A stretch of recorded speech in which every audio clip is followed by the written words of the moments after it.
Hello guys, और सब कैसे आप लोग? सब बढ़िया होंगे। तो चलिए स्टार्ट करते हैं नेक्स्ट चैप्टर स्प्रिंग का। ठीक है। अब स्प्रिंग बेसिकली क्या होता है कि स्प्रिंग अगर हम डिफाइन करें, एक इलास्टिक समझ लो, मशीन एलिमेंट, मशीन का ही एक एलिमेंट है, एक पार्ट है उसका। तो इलास्टिसिटी है उसमें, इलास्टिक इसलिए कह रहे हैं उसको, इलास्टिक मशीन एलिमेंट है जो जो डिफ्लेक्ट हो जाता है, जिसको अंडर द लोड, अगर हम उस पर लोड लगाएं तो उसमें कुछ डिफ्लेक्शन होता है। ठीक है, होता ही है। जब आप लोड लगाओगे स्प्रिंग पे तो डिफ्लेक्शन होता है, और जब आप अनलोड कर दोगे तो वो अपनी ओरिजिनल पोजीशन गेन कर लेता है, मतलब when unload regains its original position. ठीक है। तो ये चीज़ होती है कि आपने उस पर कोई लोड लगाया, उसने कुछ लोड लगाया तो वो कुछ डिफ्लेक्ट हुआ, और जैसे आपने वो अनलोड हुआ, उस पर से लोड हटा तो वो अपनी ओरिजिनल पोजीशन गेन कर लिया। ये होता है स्प्रिंग में। अब इस चीज़ को हम डिफरेंट टाइप से हम यूज़ कर सकते हैं कि जो डिफ्लेक्ट हुआ और जो अनलोड हुआ, तो उसको डिफरेंट तरीके से हम यूज़ कर सकते हैं अपने डिफरेंट ऑपरेशंस में। तो कहाँ जैसे कि आप देखोगे कि सबसे पहले मोशन को कंट्रोल करता है। मोशन को कैसे कंट्रोल करता है? मैंने आपको क्लचेस के बारे में बताया था। क्लचेज तो उसमें हम या तो हेलिकल स्प्रिंग यूज करते थे या डायाफ्राम स्प्रिंग। ठीक है। तो स्प्रिंग यूज करते थे तो उसका क्या ऑपरेशन होता था? उसका ऑपरेशन ये होता था कि जो वो स्प्रिंग है वो फ्रिक्शन प्लेट, जो आपकी क्लच प्लेट है, उसको इंगेज रखता था। किसके साथ? आपकी जो ड्राइविंग शाफ्ट के साथ जो आपका फ्लाईव्हील कनेक्ट है उसके साथ वो उसको परमानेंटली इंगेज रखता है। परमानेंटली नहीं, मतलब इंगेज रखता है जब तक आप उस पर कोई लोड ना लगाए, आप उसके अगेंस्ट कोई फोर्स ना लगाए। मतलब कि अगर वो स्प्रिंग परमानेंटली इसको ऐसे, ये फ्लाईव्हील है, ये मेरी फ्रिक्शन प्लेट है, इसको परमानेंटली पीछे से लोड लगा के इंगेज रखता है। ठीक है, इंगेज रखता है जब तक आप क्लच ना दबाएं। कि जैसे आपने क्लच दबाया तो क्लच दबाने पे क्या होता है कि जो फोर्स आप लगाते हो वो स्प्रिंग के अपोजिट डायरेक्शन में लगाते हो। स्प्रिंग इस डायरेक्शन में लगाता हो और आप इस डायरेक्शन में लगाते हो। तो आप क्या करते हो? क्लच प्लेट को फ्लाईव्हील से डिसएंगेज करते हो। तो वो डिसएंगेज करने के लिए आपको स्प्रिंग के अपोजिट डायरेक्शन में फोर्स लगाना पड़ता है। तो वो जो अपोजिट डायरेक्शन में आपने फोर्स लगाया वही आपने क्लच पे पैडल पे, जब क्लच पे पैडल पे जब आप फोर्स लगाते हो या क्लच जो हाथ में है उस पर फोर्स लगाते हो, स्प्रिंग के अपोजिट डायरेक्शन में लगाते हो।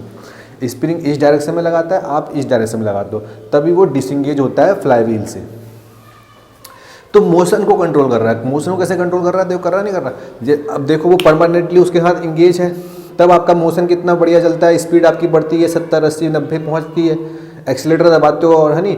अब जैसे आपने क्लच दबाया, स्प्रिंग्स के अगेंस्ट आपने फोर्स लगाया, तो आपका इंजन से कांटेक्ट हट गया। इंजन से कांटेक्ट हट गया तो आपका मोशन अब कंट्रोल में नहीं रहा आपके। ठीक है, अब वो चल रहा है ड्यू टू इनर्शिया। ठीक है, जो पहले से उसके अंदर मोशन था उसके अगेंस्ट उसके चल रहा है वो, तो मोशन कंट्रोल। और जैसे कि कैम एंड फॉलोवर मैकेनिज्म है। कैम एंड फॉलोवर मैकेनिज्म देखा होगा कि फॉलोवर है और कैम उसके अराउंड ऐसे घूमता रहता है। कैम ऐसे, देखो कैम ये है, ये कैम मान लो, कैम का ये पॉइंट है।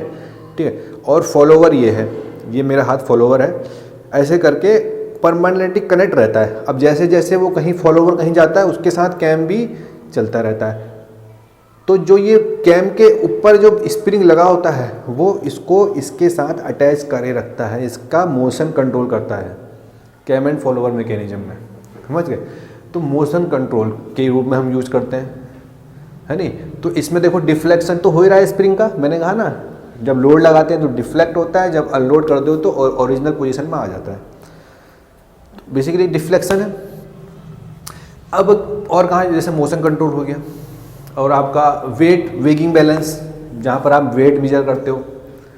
वेट आपने मेजर क्या कहते हैं, जो डिजिटल वाले वेगिंग बैलेंस आते हैं ना, आपने देखा होगा, ऐसे हाथ में पकड़ के वहाँ पर लिखा रहता है और नीचे आपकी स्प्रिंग लगा हुआ रहता है, और आप कितना 10-20 किलो ऐसे करके मेजर करते हो हाथ में पकड़ के, उसमें स्प्रिंग। तो वेट में बैलेंसिंग के लिए रहता है समझे, वेट मेजर करने के लिए, ठीक है, फोर्स मेजर करने के लिए, समझे। और कहाँ यूज आप करते हो, एनर्जी स्टोरिंग में, कि उसका काम कि उसको हम एज ए एनर्जी स्टोर करने में यूज़ करें। अब कैसे एनर्जी स्टोर करने में आप यूज़ करोगे, कि आपने जो बच्चों के खिलौने देखे होंगे, अब आप चाबी घुमाते हो, जो चाबी घुमाते हो ना, स्प्रिंग के ऊपर आप फोर्स लगा रहे हो और स्प्रिंग डिफ्लेक्ट हो रहा है और अपने अंदर एनर्जी स्टोर कर रहा है, समझ गए। अब जैसे आपने लगाई, चाबी घुमाई, उसने स्प्रिंग ने एनर्जी स्टोर कर ली, और जैसे ही आप चाबी से हाथ हटाते हो वो एनर्जी रिलीज हो जाती है। और वो रिलीज किस फॉर्म में होती है, आपकी जो आपका खिलौने का ऑपरेशन है, वो या गाड़ी है तो खिलौने की, अगर वो खिलौने 4 पहिए वाली गाड़ी है छोटी सी, और आपने चाबी घुमाई और वो एनर्जी उसने स्टोर करी, और आपने जैसे ही चाबी से हाथ हटाया और वो गाड़ी भागने लग गई, क्योंकि उसने एनर्जी जो स्टोर कर रखी थी वो रिलीज़ कर दी, किस फॉर्म में, अपने मोशन के फॉर्म में, और आपकी जो गाड़ी के पहियों को उनको एनर्जी ट्रांसफ़र हो गई। वही एनर्जी जो स्प्रिंग में स्टोर थी, वो एनर्जी उसने जो गाड़ी के पहिए हैं उसमें ट्रांसफ़र कर दी, और गाड़ी आपकी भागने चलने लग गई। तो एनर्जी स्टोर करने में, समझ गए। तो ये एक तो हो गया वेट मेजर, फोर्स मेजरमेंट, और आपका तुम्हारा मोशन कंट्रोल, एनर्जी स्टोर। और किस चीज़ में यूज़ कर सकते हो, और यूज़ कर सकते हैं हम स्प्रिंग का, बताओ कहाँ यूज़ कर सकते हैं।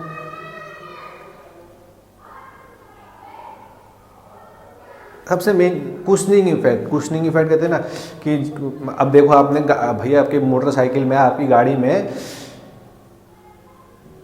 जो एब्जॉर्बर लगे होते हैं, जो आपके जो इम्पैक्ट पड़ता है ना गाड़ी पे, जब आप गाड़ी आपके गड्ढे में गई, या आपको कहीं ऐसे आपने जो चलता हुआ रास्ता है उससे कुछ दूसरे रास्ते पे गुजरी, ठीक है, मतलब कि अगर कहीं गड्ढे में गई, कहीं पर अगर ब्रेकर आ गए, ब्रेकर पे आप देखते हो कि गाड़ियाँ, जैसे ब्रेकर पर अगर आपने थोड़ी सी भी कुदा दी तो उस पर और गाड़ी पे इम्पैक्ट लगता है, तो वो जो इम्पैक्ट है वो आपका कौन बियर करता है, वो बियर करता है आपका स्प्रिंग। तो आपको एक टाइप का कुशनिंग इफेक्ट देता है, ताकि आपको झटका ना लगे, समझ गए। तो एब्जॉर्बर का काम करता है वो, तो ताकि आपको झटका ना लगे, तो वो शॉक लोडिंग, जैसे व्हीकल सस्पेंशन स्प्रिंग कहते हैं उसको, ठीक है। तो इन चीज़ों में हम डिफरेंट ऑपरेशन में स्प्रिंग का एज ए यूज कर सकते हैं, ठीक है। तो बात हुई। अब देखो कि क्या होता है कि हमारे अगर हम देखें 3 टाइप के अगर स्प्रिंग हम ज़्यादातर नॉर्मली हम देखेंगे, हेलिकल स्प्रिंग, ठीक है, हेलिकल फॉर्म वाला स्प्रिंग होता है, जिसका वो एक्सटेंशन कंप्रेशन। हेलिकल स्प्रिंग की बात करूँ तो ऐसा आपको दिखेगा। नॉर्मली जो स्प्रिंग आपको हेलिकल स्प्रिंग आपने देखा होगा, छोटे छोटे स्प्रिंग देखे नहीं है आपकी, जो अब जैसे कि वो आपके पेन में वाले पेन नहीं होते ऐसे ऐसे वाले, है नहीं, बटन वाले पेन, उनमें आपने स्प्रिंग देखे होंगे पक्का, ठीक है। अब अच्छा है, ये मैं दिखाता हूँ आपको, स्प्रिंग में दिखाता हूँ, मैं भी स्प्रिंग दिखाता हूँ आपको। पेन कहाँ,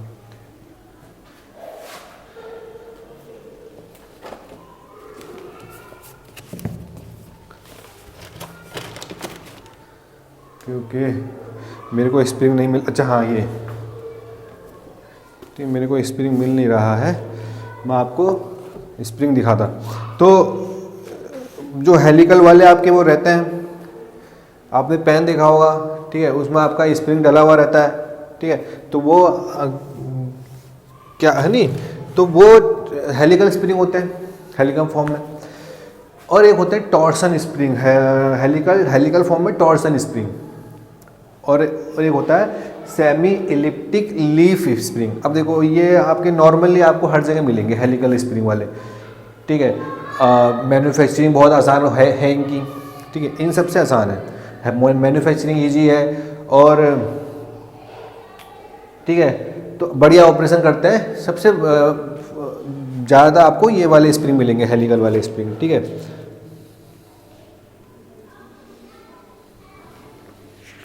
मैन्युफैक्चरिंग ईजी है, चीपर है, ठीक है, रिलायबिलिटी हाई है, और जो डिफ्लेक्शन होता है वो अलोंग द एक्सिस होता है, अलोंग द एक्सिस। तो जो डिफ्लेक्शन आप देखोगे ना, अब ऐसे करके आपने ऊपर से ऐसे एक्सटेंड करा, इसको फोर्स ऊपर को लगाया तो अलोंग द एक्सिस डिफ्लेक्ट होगा, ऐसे लगाया अलोंग द, अगर आपने कंप्रेसिव फोर्स लगाया स्प्रिंग की डायरेक्शन में लगाया तो अलोंग द एक्सिस डिफ्लेक्शन होता है। और में डिफ्लेक्शन क्या होता है, अलोंग द एक्सिस नहीं रहता, ठीक है। डिफ्लेक्शन अलोंग द एक्सिस होता है। मैन्युफैक्चरिंग ईजी है, आपका चीपर है, ठीक है, रिलायबल है औरों के कंपेरिजन में। तो ये वाले जो हेलिकल स्प्रिंग होते हैं ये ज़्यादा यूज़फुल होते हैं, ठीक है। अब इसमें भी दो टाइप होते हैं कि जो ये कॉइल है इनके, जो स्प्रिंग का कॉइल होता है या तो क्लोज्ड होंगे, क्लोज्ड कॉइल हेलिकल स्प्रिंग या ओपन कॉइल हेलिकल स्प्रिंग। अब क्लोज्ड कॉइल हेलिकल स्प्रिंग और ओपन कॉइल हेलिकल स्प्रिंग ये सब चीज़ें क्या है भाई, तो ये भी बताता हूँ। सबसे पहले इसमें आपको पता है अगर हम लोड के ऊपर देखें कि एक्सटेंशन कंप्रेशन, अगर हम स्प्रिंग को ये भी देखें कि एक्सटेंशन स्प्रिंग है। एक्सटेंशन स्प्रिंग कब कहेंगे, जब लोड स्प्रिंग के अपोजिट डायरेक्शन में लग रहा होगा, मतलब टेंसाइल टाइप का, ठीक है। और अगर लोड अलोंग द स्प्रिंग लग रहा होगा पी, ठीक है, इस डायरेक्शन में, तो कंप्रेशन स्प्रिंग, ठीक है। पर हम बात कर रहे हैं closed coil helical spring, open coil helical spring के बारे में। अब क्लोज्ड कॉइल हेलिकल स्प्रिंग में क्या होता है कि जो ये कॉइल है ना, ये वाला, ये जो कॉइल है, ये वाला कॉइल, ठीक है, ये पैरेलल होता है किसके, इस एक्सिस के, मतलब हम ऑलमोस्ट पैरेलल नहीं होता, कुछ एंगल बनाता है। कितना एंगल बनाता है, 10 डिग्री का एंगल बनाता है, कम से less than 10 angle. Helix angle जो रहता है ना, अगर मैं ये वाले एंगल की बात करूं, कौन से वाले एंगल की, हेलिक्स एंगल की, ये वाला, ये लेस देन 10 डिग्री होना चाहिए। अगर क्लोज्ड कॉइल हेलिकल स्प्रिंग के केस में ये जो एंगल होता है वो लेस देन 10 डिग्री होता है। कितना होता है, less than 10 degree helix angle.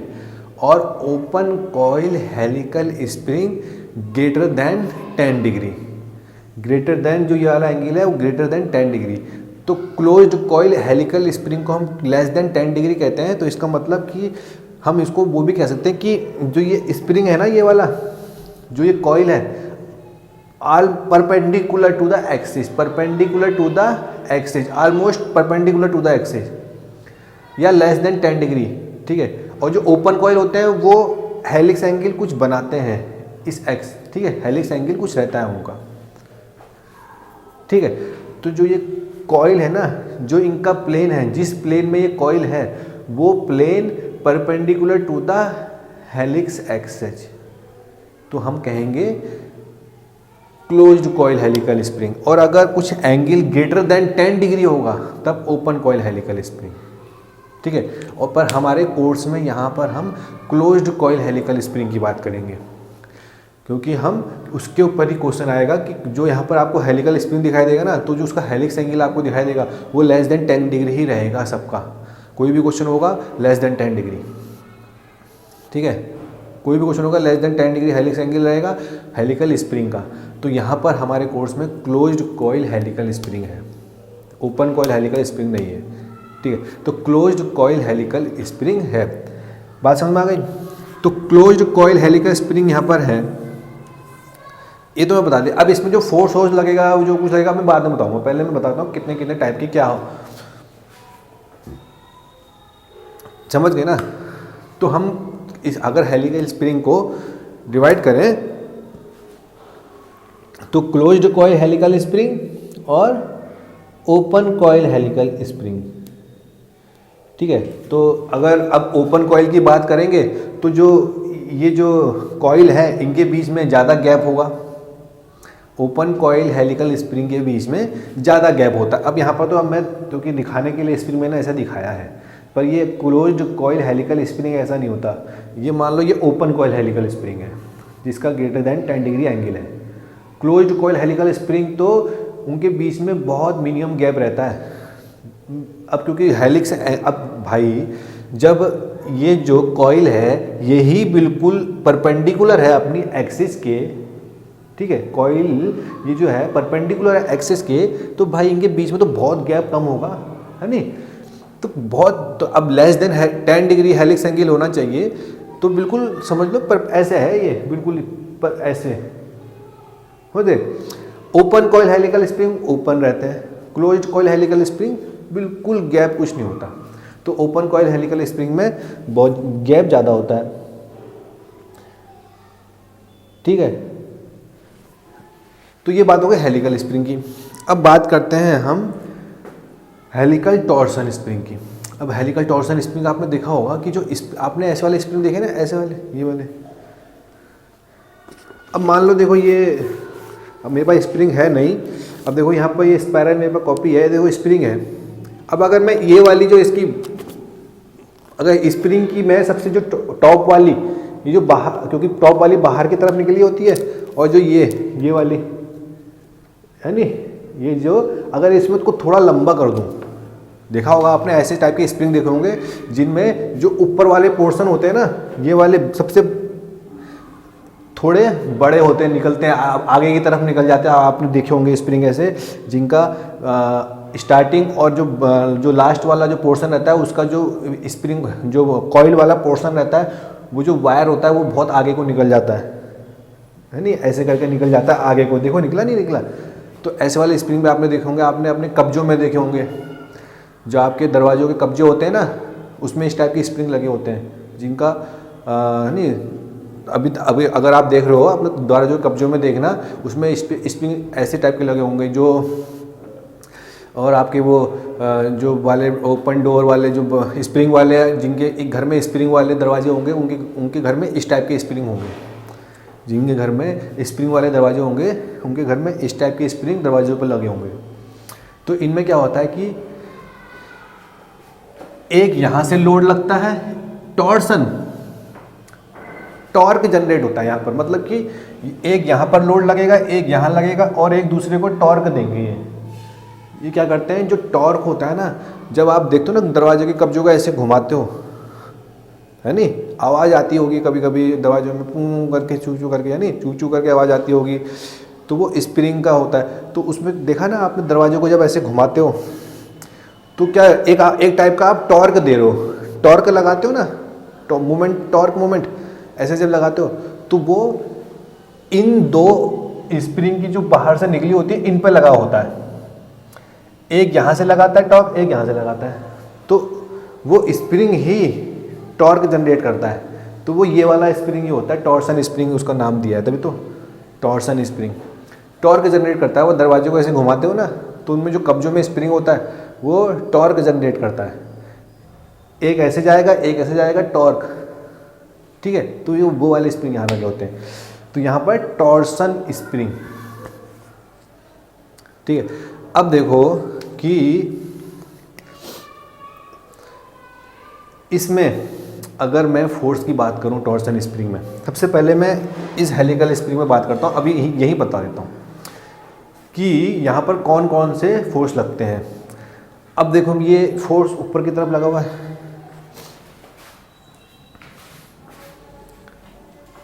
अब देखो यहाँ पर अगर मैं ये वाला क्रॉस सेक्शन ले लूं, है नी, स्प्रिंग का ये वाला पोर्शन मैंने ले लिया भाई, आप कॉइल जो है आप उसका कोई सा भी क्रॉस सेक्शन काटोगे, कॉइल तो ऐसे ऐसे घूम रही है ना, उसका कोई सा भी सेक्शन आप काटोगे ना, सेक्शन काट के ही तो दिखोगे कौन कौन से उस पर लोड लग रहे हैं, तो सेक्शन काट के दिखोगे आपको सर्कुलर ही दिखाई देगा। क्या दिखाई देगा? सर्कुलर। अब जैसे मैंने यहाँ पर काटा तो ये सर्कुलर ऐसे करके, तो ये आपको सर्कुलर ही दिखाई देगा हर जगह। यहाँ पर काट लिया, ठीक है, सर्कुलर ही दिखाई देगा। तो जो लोड ये लगा है ना, ये वाला axial load along the axis of the ये स्प्रिंग, वो इस जो सेक्शन मैंने काटा है यहाँ पर लगेगा, इसका इफेक्ट यहाँ आएगा। अगर मैं ये वाला लोड यहाँ ट्रांसफ़र करूँ, अगर मैं ये वाला लोड यहाँ, अगर मैं ये जो लोड P है इसको यहाँ ट्रांसफ़र कर रहा हूँ, तो मैं यहाँ पर जब ट्रांसफ़र करूँगा एक तो लोड ऐसे लगेगा, ठीक है, ये वाला लोड आएगा शियर लोड। अब देखो सेक्शन क्या है, सेक्शन तो आपका ऐसे है ना, है नहीं, ये बोर्ड है, इस बोर्ड के प्लेन में आपका सेक्शन है और इस बोर्ड के प्लेन में ही क्या लग रही है, फोर्स लग रहा है। बोर्ड के प्लेन की डायरेक्शन में फोर्स लग रहा है और सेक्शन भी बोर्ड के प्लेन में है, तो क्या होगा, शियर फोर्स आएगा। अब जब ये शियर फोर्स आया, अब भाई ये देखो ये एक्सेस इसकी यहाँ है, इस एक्सेस के अलोंग लोड लग रहा है और हमारा सेक्शन यहाँ पर है। इसेंट्रिसिटी आई इस एक्सेस से इस एक्सेस की कुछ दूरी पर है, तो क्या जनरेट होगा, टॉर्क लगेगा, टॉर्क, टॉर्सनल शियर स्ट्रेस आएगा। क्या आएगा, टॉर्क, टॉर्सनल शियर स्ट्रेस आएगा, नहीं आएगा, पर वो आएगा इस डायरेक्शन में ऐसे करके, क्योंकि एक कपल यहाँ पर, इस मैंने दो इक्वल एंड अपोजिट फोर्स लगा दिए जो P के बराबर है। अब भाई ये दोनों तो एक दूसरे को काट लेंगे, पर मैंने ये वाला लोड यहाँ ट्रांसफ़र करना है, तो एक तो P जो शियर फोर्स देगा, शियर स्ट्रेस देगा, डायरेक्ट शियर स्ट्रेस देगा, और जो ये नीचे वाला जो डाउन की तरफ लगा है P, ये वाला P इस P के साथ कपल बनाएगा जो टॉर्क जनरेट करेगा और वो क्या देगा, टॉर्सनल शियर स्ट्रेस। तो यहाँ पर कौन कौन से शियर स्ट्रेस आएंगे, एक डायरेक्ट शियर स्ट्रेस आएगा, एक टॉर्सनल शियर स्ट्रेस आएगा। कहाँ, यहाँ पर, चाहे यहाँ हो या यहाँ हो या यहाँ हो, सब पे डायरेक्ट शियर स्ट्रेस और टॉर्सनल शियर स्ट्रेस। अब देखो यहाँ पर कितनी बढ़िया बात है, लोड तो हमारा सर टेंसाइल लोड लग रहा है, मतलब अलोंग द ऐसे हम खींच रहे हैं, तो आपको लग रहा होगा सर टेंसाइल, इन जो कॉइल्स हैं इन पे भी टेंसाइल स्ट्रेस आएगा, ऐसा नहीं है। आप लोड तो लगा रहे हो कि along the axis tensile type का ऐसे ऊपर खींच रहे हो, और आपको लगेगा कि जो कॉइल्स हैं, जो वायर है उस पर भी टेंसाइल स्ट्रेस आएगा। नहीं, कौन सा आ रहा है, shear stress, direct shear stress और टॉर्सनल शियर स्ट्रेस। अब जब आप कंप्रेसिव लोड लगाओगे, कंप्रेसिव लोड मतलब ऐसे आपने लगाया अलोंग द स्प्रिंग, तब जब आप कंप्रेसिव लोड लगा रहे हो तब भी डायरेक्ट शियर स्ट्रेस आएगा और टॉर्सनल शियर स्ट्रेस आएगा, समझे। तो अपनी जो उसकी नेचर है, जो उसकी मतलब जैसे हम टेंसाइल लोड लगा रहे हैं, टेंसाइल स्ट्रेस नहीं आ रहा है, क्या आ रहा है, shear stress, direct shear stress, torsional shear stress. Compressive load लगा रहा है तब भी डायरेक्ट शियर स्ट्रेस और टॉर्सनल शियर स्ट्रेस। तो ये बात ध्यान देने वाली है, ठीक है। अब यहाँ पर देखो, यहाँ पर कौन कौन से लोड आएंगे, यहाँ पर आएंगे। अब आपने ये लोड देखो, टॉर्क मैंने कहा कि दरवाज़ा ऐसे ऐसे खींच रहे हो तो एक टाइप का टॉर्क दे रहे हो। अब टॉर्क देने के लिए ये देखो, टॉर्क ऐसे दे रहा है, इस डायरेक्शन ऐसे करके जाएगा और ये ऐसे करके जाएगा, ये ऐसे जाएगा, ये ऐसे जाएगा, ऐसे ही जाता है, ठीक है। ये ऐसे जाएगा, ये आगे मतलब ये जो वाला पोर्शन है फ्रंट वाला, ये क्लॉकवाइज जाएगा और बैक वाला एंटी क्लॉकवाइज, तभी आपका होता है दरवाज़ा टॉर्क देते हैं, ठीक है। तो ये वाला क्लॉकवाइज मान लो, इसको एंटी क्लॉकवाइज मान लो, ठीक है। तो इसमें इसके कॉइल्स में इसका जो वायर है इस पर कौन सा स्ट्रेस लगेगा, भाई इनके कॉइल जो है वो वायर ही तो है, उस वायर को ही तो घुमा के आपने स्प्रिंग बनाया है नहीं। तो उस वायर में कौन सा स्ट्रेस लगेगा, उनके क्रॉस सेक्शन में, उनके सेक्शन पर कौन सा स्ट्रेस आएगा। अब आपको यहाँ पर दिख रहा होगा कि आप लोड कैसे लगा रहे हो, जो एक्सिस है उसकी ऐसे है परपेंडिकुलर, ये है एक्सिस, एक्सिस तो ऐसे है, ठीक है, ये एक्सिस है, और आप इसके ऐसे करके लोड लगा रहे हो। जो ये लोड लगा है ना, इस बोर्ड के परपेंडिकुलर लग रहा है और एक्सिस आपकी ऐसे है।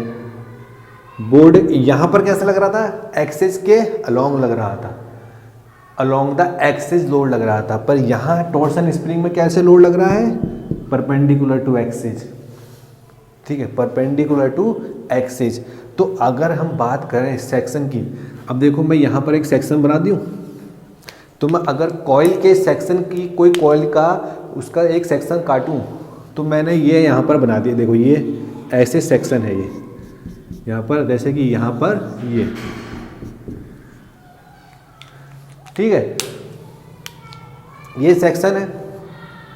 तो भाई यहाँ पर कौन सा लोड लग रहा है, आपको कौन सा दिख रहा है? देखो ये वाला ऐसे, और इस पे कैसे लग रहा है ये। भाई अगर मैं ये वाला जो ये लोड यहाँ लगा है इसको यहाँ ट्रांसफ़र करूँ, ये वाला लोड जो यहाँ लगा है इसको यहाँ ट्रांसफ़र करूँ, तो जो ये सेक्शन है, सेक्शन तो अलोंग द प्लेन है, ये सेक्शन है प्लेन के डायरेक्ट प्लेन में है, ये किस जो ये सेक्शन है इस बोर्ड के प्लेन में है, और जो एक्सेज है वो परपेंडिकुलर है। ठीक है, तो अगर मैं ये वाला यहाँ ट्रांसफ़र करूँ तो आपको कैसा लोड लग रहा है, कैसा लग रहा है? तो कौन सा स्ट्रेस आएगा? Bending stress.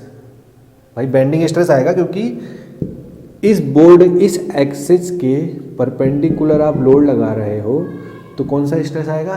Bending stress. तो इस कॉइल के ये जो कॉइल्स हैं इनके जो सेक्शन में कौन सा स्ट्रेस लगेगा? Bending stress.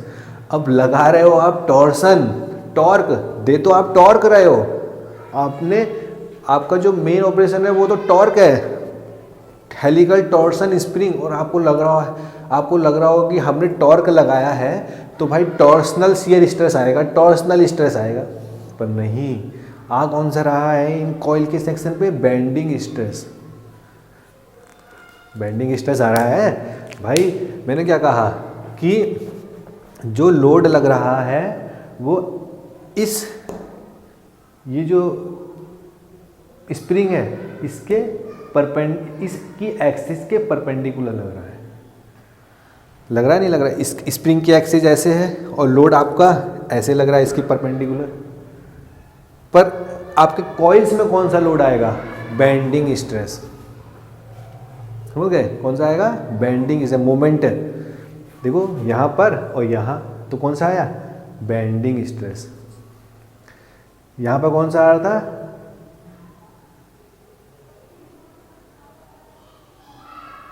Torsional shear stress.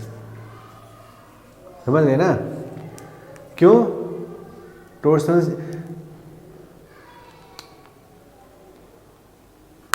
समझ गए? तो अगर इसके सेक्शन अगर काटोगे तो बेंडिंग, क्योंकि एक्सिस के परपेंडिकुलर हो, तो नाम हेलिकल टॉर्सन स्प्रिंग है, तो यहाँ पर ये मत समझ लेना कि टॉर्सन स्प्रिंग है तो टॉर्सनल शियर स्ट्रेस आएगा बेंडिंग स्ट्रेस। ठीक है, नाम के अपोजिट कार्य हो रहा है।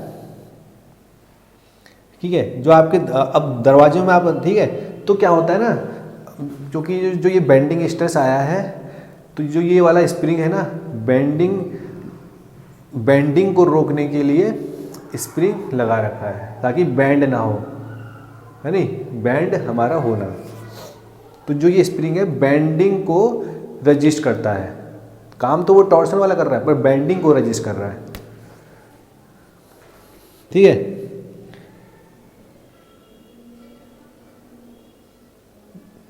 अब बात कर रहे हैं हम दोनों स्प्रिंग की बात। अब यहाँ पर अगर हम बात करें सेमी इलिप्टिक लीफ स्प्रिंग की, एक तो बात ये इलिप्स आप पता हो, इलिप्स तो आपको पता है।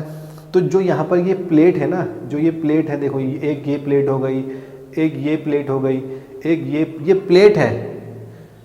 ठीक है, इनको कहते हैं लीव्स कहते हैं, समझ गए? तो ये एक टाइप की प्लेट है। तो ये जो सेमी है ना, सेमी इलिप्टिक मतलब जो इलिप्स होता है उसकी फॉर्म में है, इलिप्स की फॉर्म में है, पर इलिप्स को हमने आधा कर दिया तो सेमी इलिप्स हो गया। तो जो ये प्लेट है इलिप्स की फॉर्म में है पर क्योंकि फुल इलिप्स तो है नहीं, तो semi ellipse, semi elliptic leaf. और जो ये जो प्लेट है इनको कहते हैं लीफ। ठीक, क्या कहते हैं? लीफ। तो सेमी इलिप्टिक लीफ स्प्रिंग इसलिए नाम आया। ठीक है, तो जो सबसे ऊपर वाली है, जो सबसे बड़ी है, इसको कहेंगे मास्टर लीफ। कौन सी वाली? जो ये ऊपर वाली है जो ऐसे करके राउंड हो रखी बाद में, इसको कहेंगे मास्टर लीफ। समझ गए? Master leaf. अब इन सारी लीव्स को हमने बोल्ट से जोड़ रखा है, बोल्ट लगा रखे हैं हमने, और इनको सारी लीव्स को कनेक्ट कर रखा है बोल्ट से, जॉइंट कर रखा है, ठीक है। और ठीक है, तो इन सारी लीव्स को हमने बोल्ट से कनेक्ट कर रखा है। और यहाँ पर ऐसे करके जो ये मास्टर लीव है इसको एक शेप दे रखा है, ये वाला आई शेप कह दो, ठीक है, आई शेप का तो है ये। और ऐसे करके लोड लगा रखा है, ठीक है। तो जो ये लोड लगाया है, तो जो ये लीव्स हैं इन पे किस टाइप का स्ट्रेस देगा, बेंडिंग स्ट्रेस, बेंडिंग लोड देगा नहीं लेगा। देखो ये एक्सेज हो गई और ऐसे करके लोड देगा एक्सेज के, क्योंकि ये वाली एक्सेज है और ये इसके पैरेलल है, तो एक टाइप का बेंडिंग लोड आता है, क्योंकि जो लोड लगा है वो एक्सेस के पैरेलल लगा है। अब पैरेलल जब एक्सेस के लोड लगता है तो बेंडिंग लोड, ठीक है।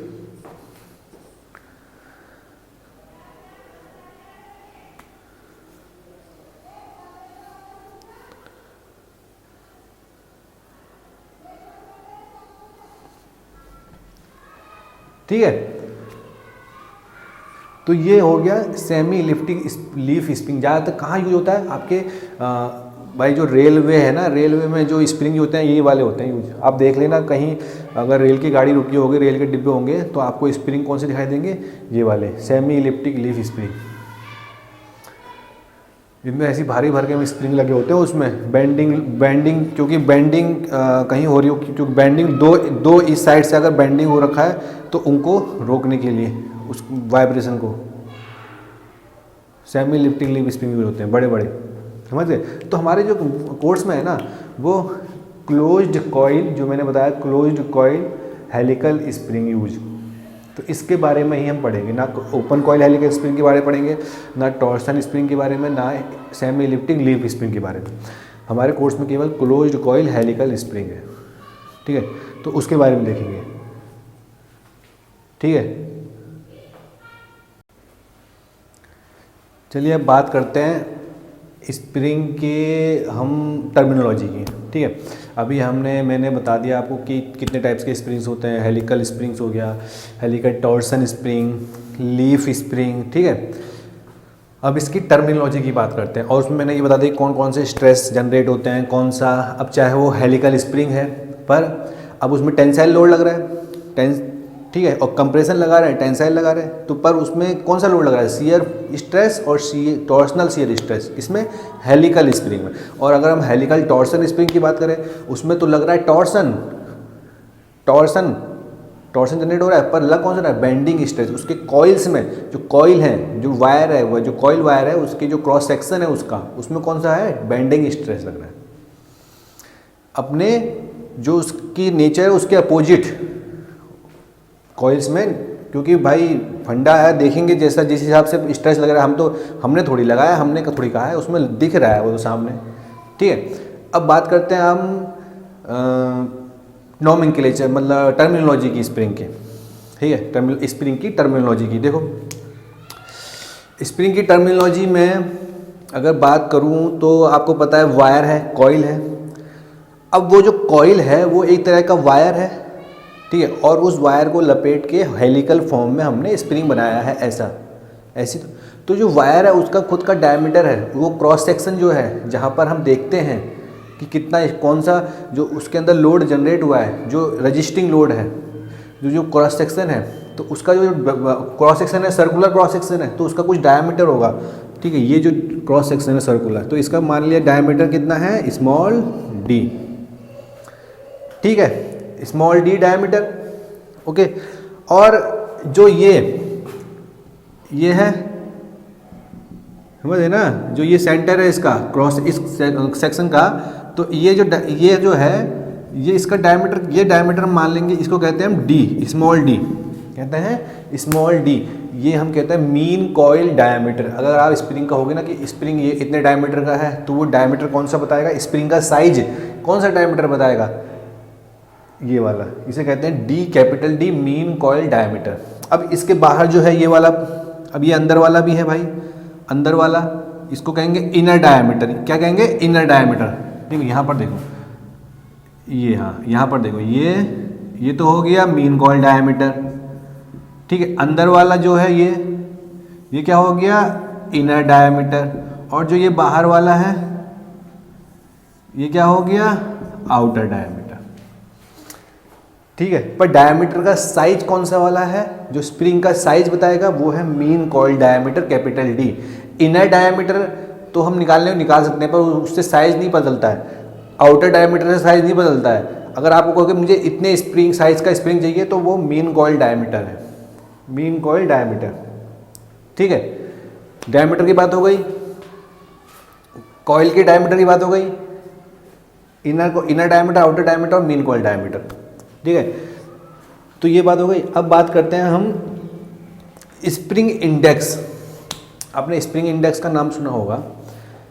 स्प्रिंग इंडेक्स कैपिटल सी क्या होता है, capital D divided by small D. Capital D आपको पता है मीन कॉइल डायमीटर है, स्मॉल डी क्या है,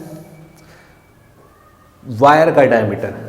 यहाँ पर कंफ्यूज होता है कि यार मीन कॉइल डायमीटर मतलब कि जो पूरा कॉइल है उसका डायमीटर, और जो मैं स्मॉल डी कह रहा हूँ केवल कॉइल का डायमीटर, जो वायर का डायमीटर है।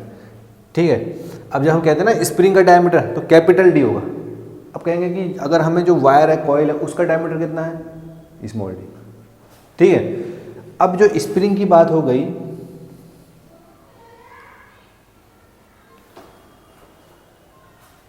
ठीक है, कैपिटल डी हो गया मीन कॉइल डायमीटर और स्मॉल डी हो गया स्प्रिंग का डायमीटर, जो स्प्रिंग है।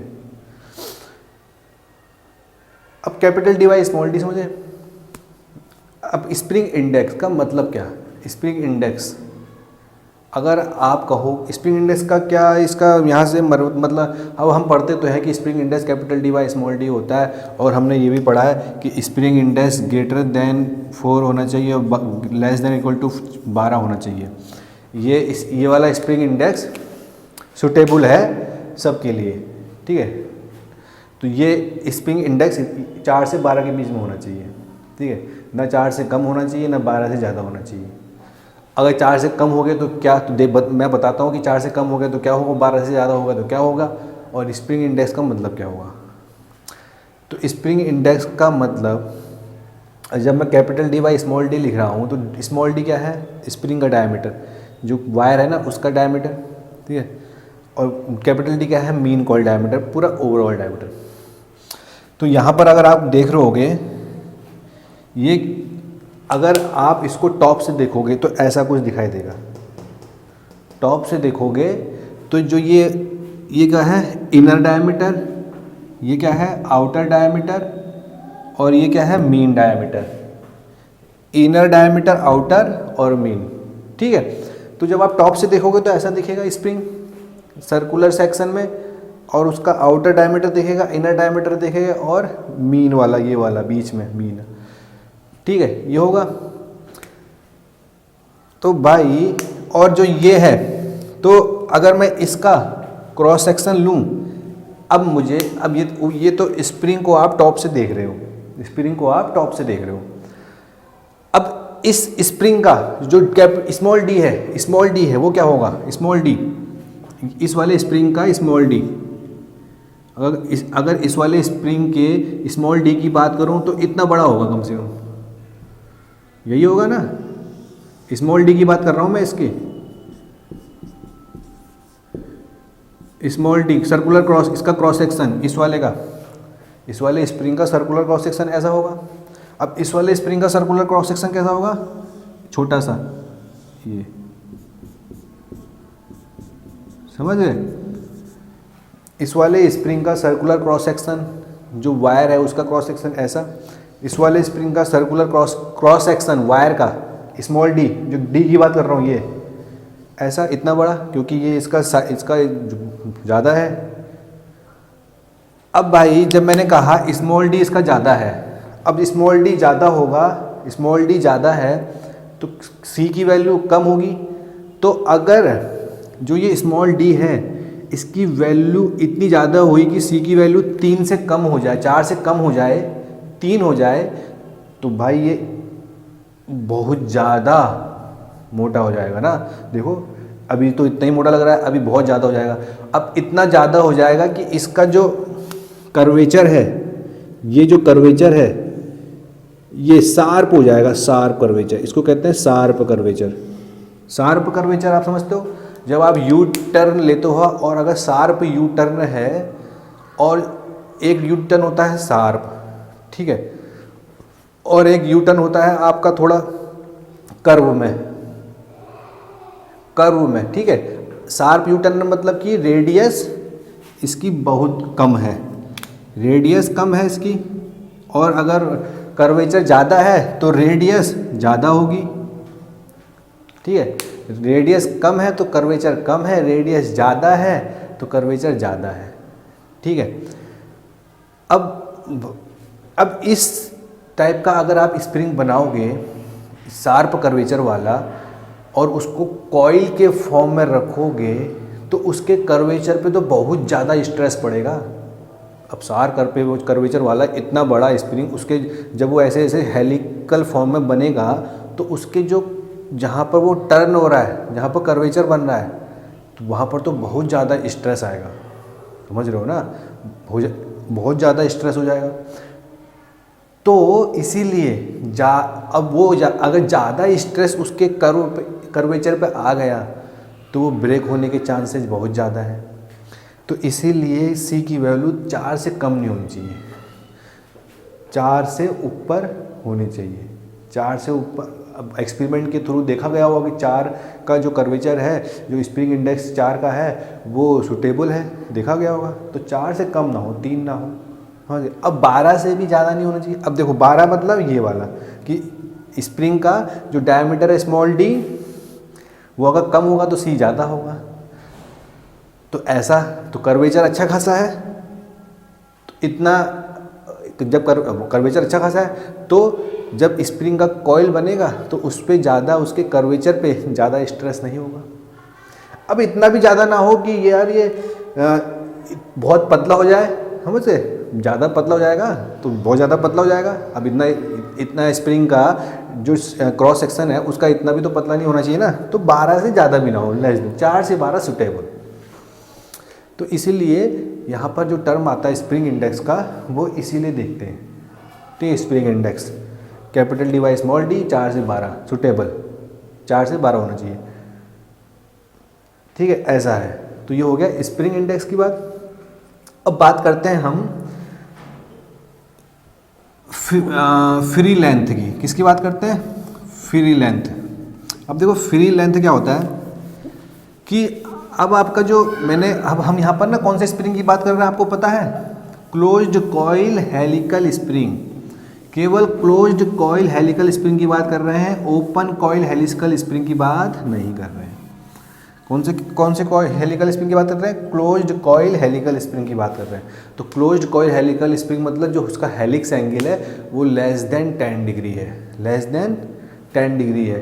तो मतलब ऑलमोस्ट जो वो हेलिकल, ये जो हेलिक्स है ऑलमोस्ट परपेंडिकुलर है अपनी एक्सिस के, ठीक है। जो ये हेलिक्स, जो ये कॉइल है, ये ऑलमोस्ट परपेंडिकुलर है अपनी एक्सिस के, क्योंकि लेस देन 10 डिग्री होगा तो बहुत कम होगा। तो ऑलमोस्ट परपेंडिकुलर है जो ये हेलिक्स, जो ये कॉइल है अपनी एक्सिस के, स्प्रिंग की एक्सिस के, ठीक है। तो यहाँ पर हम किसकी बात कर रहे हैं? क्लोज्ड कॉइल हेलिकल स्प्रिंग की बात कर रहे हैं।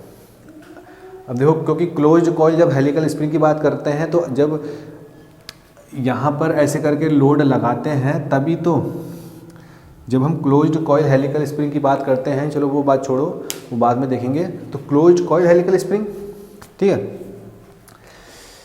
अब बात करते हैं, क्योंकि हम यहाँ पर टर्मिनोलॉजी की बात कर रहे हैं, तो फ्री लेंथ।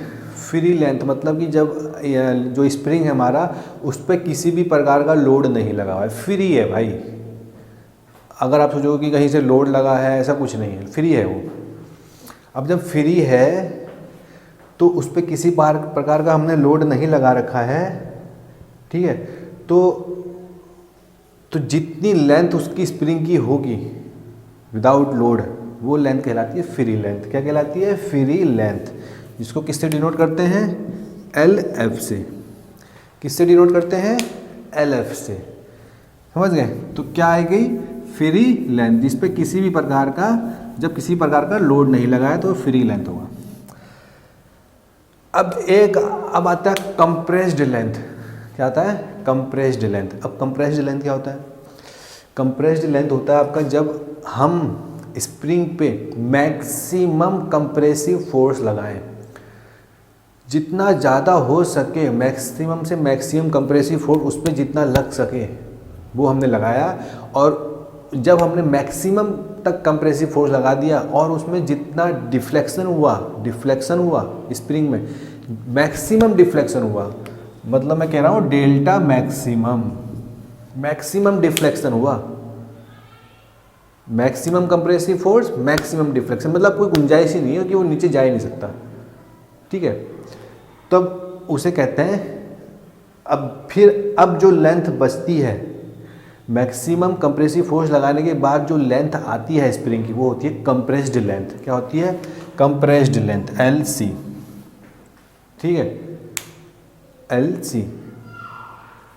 अब तो इनके बीच में तब भी थोड़ा बहुत गैप रहता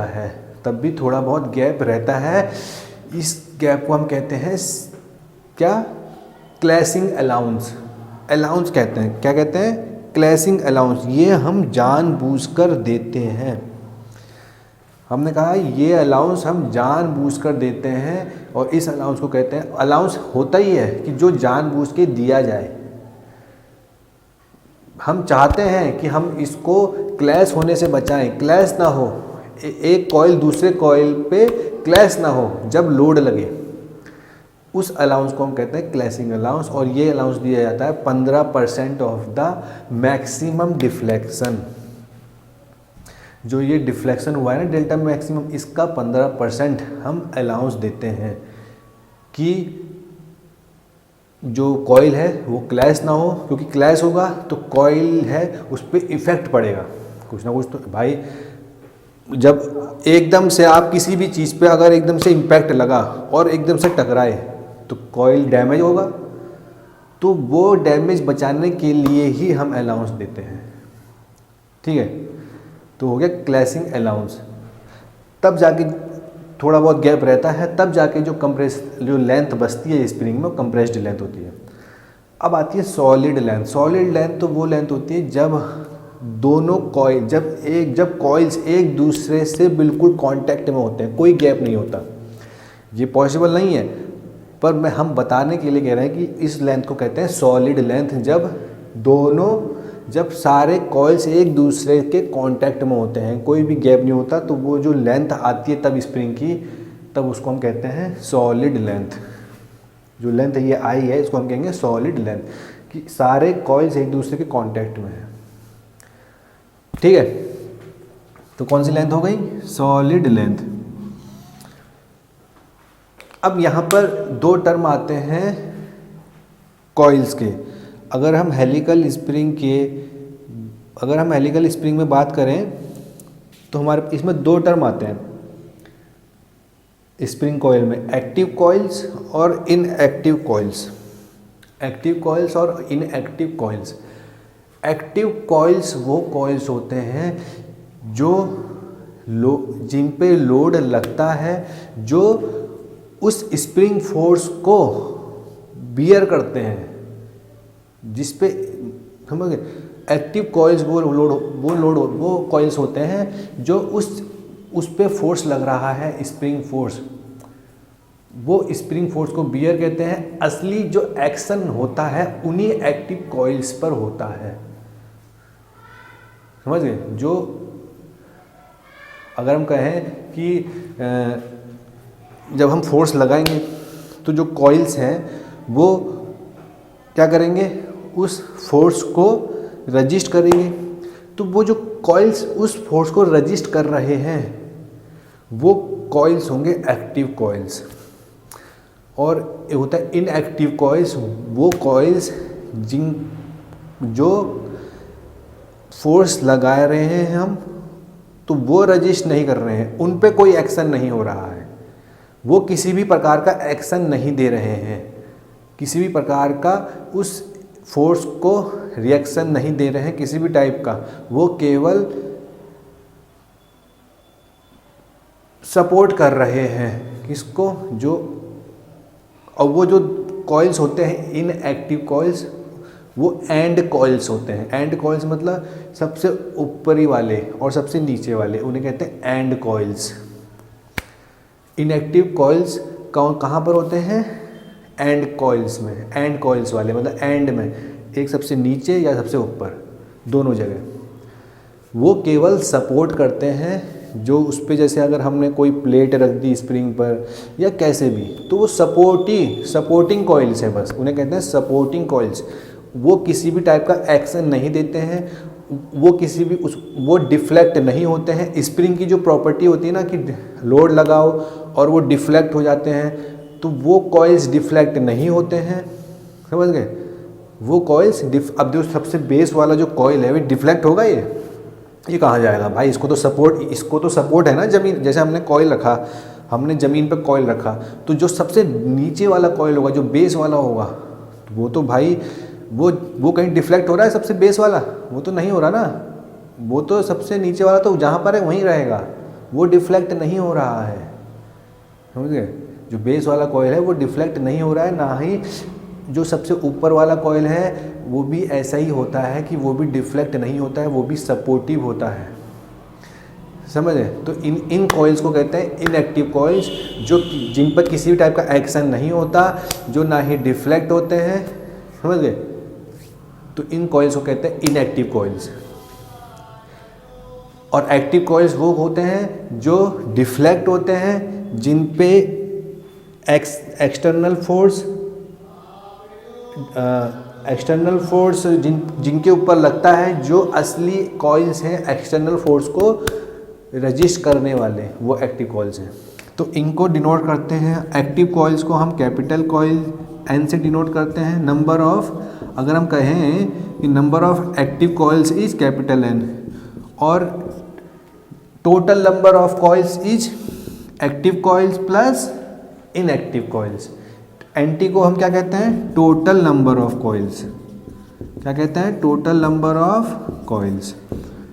एन, कैपिटल एन को कहेंगे number of active coils, N T को कहेंगे total number of active coils, नहीं टोटल नंबर ऑफ कॉइल्स, जिसमें एक्टिव प्लस इनएक्टिव। बात समझ में आ गई? तो अब बात करते हैं हम सॉलिड लेंथ की। तो सॉलिड लेंथ हम निकालेंगे कैसे? अब जैसे मैंने कहा कि ये जो सेक्शन है इसका कितना डायमीटर है? Small D. ये जो क्रॉस सेक्शन है कॉइल्स का, जो क्रॉस सेक्शन है, जो स्प्रिंग का क्रॉस सेक्शन है, उसका कॉइल का diameter small D. Small D. अब टोटल नंबर ऑफ कॉइल्स कितने हो गए भाई? एक ये हो गया, एक ये हो गया, 1 2 3 4 5 6 7, मतलब टोटल नंबर ऑफ कॉइल्स जितने भी आए, जितने भी टोटल नंबर ऑफ कॉइल्स हैं, तो वो कैसे 1 2, ये है ना टोटल नंबर ऑफ कॉइल्स, ये है नहीं? अब दोनों सबके सब पैरेलल हैं एक दूसरे के, सबके सब अटैच हैं, तो लेंथ कैसे निकल जाएगी? In total number of coils को स्मॉल डी से मल्टीप्लाई करने पर सॉलिड लेंथ आ जाएगी। अगर मैं टोटल नंबर ऑफ कॉइल्स को स्मॉल डी से मल्टीप्लाई कर दूं तो सॉलिड लेंथ आ जाएगी, समझे? अगर मान लो डायमीटर 4 mm है और टोटल नंबर ऑफ कॉइल्स 7 हैं, तो 4 और 7 चौक 28 mm सॉलिड लेंथ, समझे? क्योंकि देखो, ठीक है ना, टोटल नंबर ऑफ कॉइल्स अगर 7 हैं और आपकी जो डायमीटर है वो d है, तो सॉलिड लेंथ क्या आ जाएगी? NT इंटू डी, ठीक है?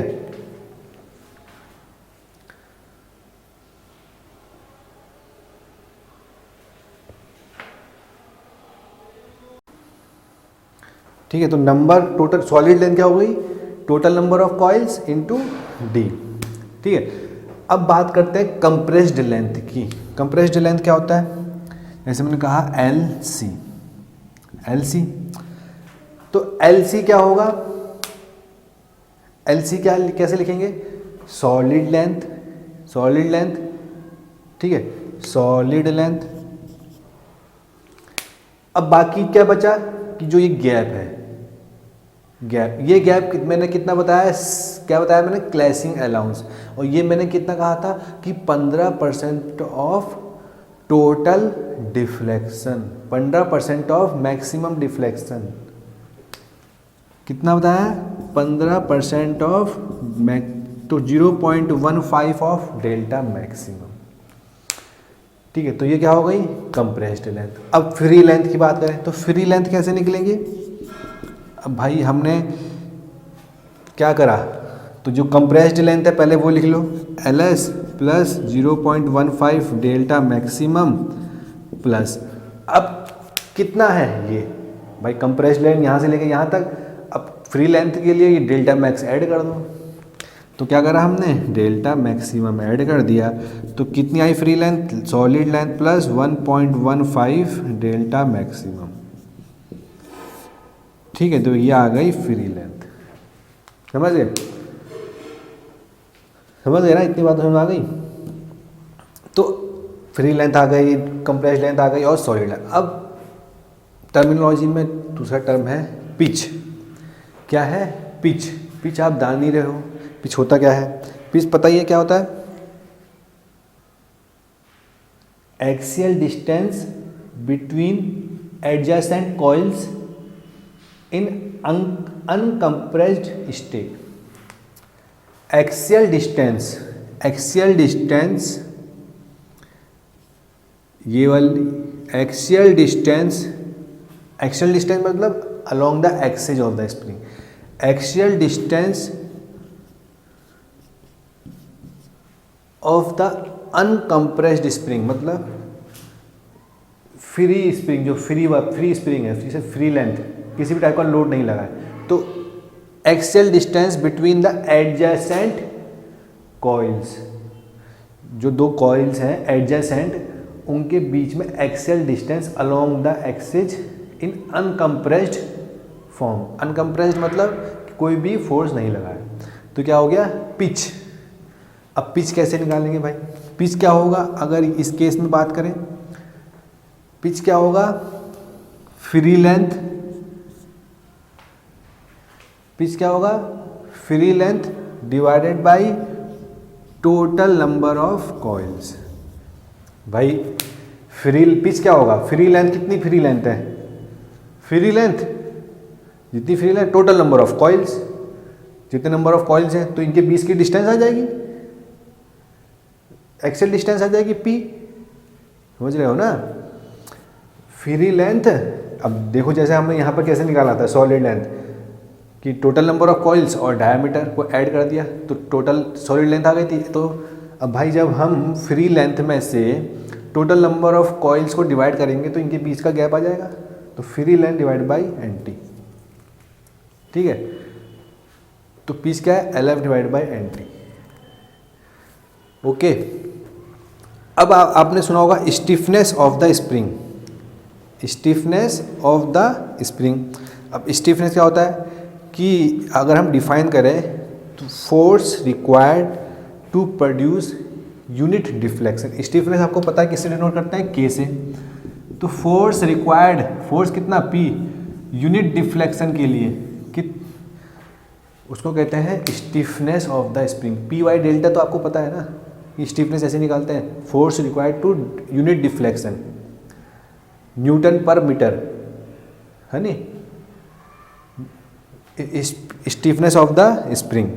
अब इसको आप रेट ऑफ स्प्रिंग कह लो, स्टिफनेस को रेट ऑफ स्प्रिंग कह लो, ग्रेडियंट ऑफ स्प्रिंग कह लो, स्केल ऑफ स्प्रिंग कह लो, या सिंपली स्प्रिंग कांस्टेंट कह लो। कई नामों से जाना जाता है stiffness of spring, rate of spring, gradient of spring, या सिंपल स्प्रिंग कांस्टेंट। समझे, तो कई सारे नामों से हम स्टिफनेस स्प्रिंग को जानते हैं, scale of spring, gradient of spring, rate of spring, या स्प्रिंग कांस्टेंट। ठीक है, तो स्टिफनेस ऑफ स्प्रिंग हो गया, पिच हो गया, फ्री लेंथ, ये सब बता दिए। अच्छे समझ में आया होगा। ओके, ठीक है, तो अब तो यहाँ पर जो ये स्प्रिंग दिखाई दे रहा है ना आपको, ये भी अलग अलग, देखो हेलिकल स्प्रिंग में मैंने क्या बताया था, कंप्रेस्ड स्प्रिंग होता है, एक्सटेंशन स्प्रिंग होता है। वैसे तो ये हम यहाँ पर कौन सी बात कर रहे हैं, क्लोज्ड कॉइल हेलिकल स्प्रिंग की बात कर रहे हैं, क्लोज्ड कॉइल हेलिकल स्प्रिंग, जिसमें जो हेलिक्स एंगल होता है वो less than 10 degree. Open coil helical spring की बात नहीं कर रहे हैं, ठीक है। तो क्लोज्ड कॉइल हेलिकल स्प्रिंग का हम देख रहे हैं फंडा, है नहीं। यहाँ पर हम क्लोज्ड कॉइल हेलिकल स्प्रिंग जानेंगे। पर अब आपको पता है कि स्प्रिंग में extension spring, compression spring, 2 type के स्प्रिंग हैं। तो उनको भी, कंप्रेशन स्प्रिंग और एक्सटेंशन स्प्रिंग को भी अलग अलग फॉर्म में हमने डिवाइड किया है। वो उनके एंड कॉइल के हिसाब से, एंड के हिसाब से, जो उनका एंड है ना, जैसे इसका एंड है ये, इनका तो है नहीं, एंड के हिसाब से, एंड कॉइल के हिसाब से हमने कंप्रेस्ड स्प्रिंग और एक्सटेंशन स्प्रिंग को भी डिवाइड किया है। अब यहाँ पर जो आपको एंड दिखाई दे रहा है, इस एंड को कहते हैं प्लेन एंड ग्राउंड एंड। सबके प्लेन एंड ग्राउंड एंड, किसी तो अगर हम कंप्रेस्ड स्प्रिंग में बात करें, प्लेन एंड होता है, प्लेन एंड ग्राउंड एंड होता है, स्क्वायर एंड होता है और स्क्वायर एंड ग्राउंड एंड होता है। और ऐसे ही एक्सटेंशन स्प्रिंग में भी 2-3 टाइप के फॉर्म रहते हैं उनके एंड के हिसाब से, ठीक है। अब यहाँ पर और सबके लिए free length, compressed length, solid length, pitch सबके लिए अलग अलग होता है, सारे एंड के लिए। चाहे वो प्लेन एंड ग्राउंड एंड है उसके लिए अलग ये सब चीज़ें होंगी, प्लेन एंड होगा उसके लिए अलग होंगी, ठीक है। और ये सब चीज़ें एक्सपेरिमेंट के थ्रू आती हैं और इन सब के अलग बिल्कुल एक टेबल है जिसमें कि इसके लिए इतना कंप्रेस्ड लेंथ हम ऐसे निकालेंगे, ऐसे करके, ठीक है। सबके लिए अलग अलग है, ये सबके लिए सेम नहीं है जो यहाँ पर है। पर मैंने बताया कि ऐसा कॉन्सेप्ट है कि ऐसे निकाला जाता है, आता सबके लिए। सॉलिड लेंथ जो अभी ये कौन सा वाला मैंने बताया, प्लेन एंड ग्राउंड एंड, तो सॉलिड लेंथ यहाँ पर NTD आया है, तो उस केस में NTD नहीं होगा, कुछ और होगा प्लेन एंड के केस में या स्क्वायर एंड के केस में, समझे। तो उस केस में ये अलग होगा। तो ये देख लेना कि कौन सा वाला एंड है नहीं। तो यहाँ पर मैंने किसके लिए निकाला है, मैंने केवल प्लेन एंड ग्राउंड एंड के लिए निकाला है। तो जो सॉलिड लेंथ मैंने निकाली किसके लिए निकाली है, प्लेन एंड ग्राउंड एंड के लिए। अब स्क्वायर और स्क्वायर एंड के लिए कुछ और होगा, स्क्वायर और ग्राउंड एंड के लिए कुछ होगा, फ्री लेंथ के लिए कुछ और अलग होगा, पिच कुछ अलग होगा, समझे। तो ये सब चीज़ें देखी जाती हैं। पिच कुछ और होगा, पिच भी सबकी अलग अलग अलग होगी, ठीक है। चलिए भी ठीक है। तो अभी हम इसके बाद फिर हम उसके एंड भी देखेंगे, कंप्रेस्ड और एक्सटेंशन के, ठीक है।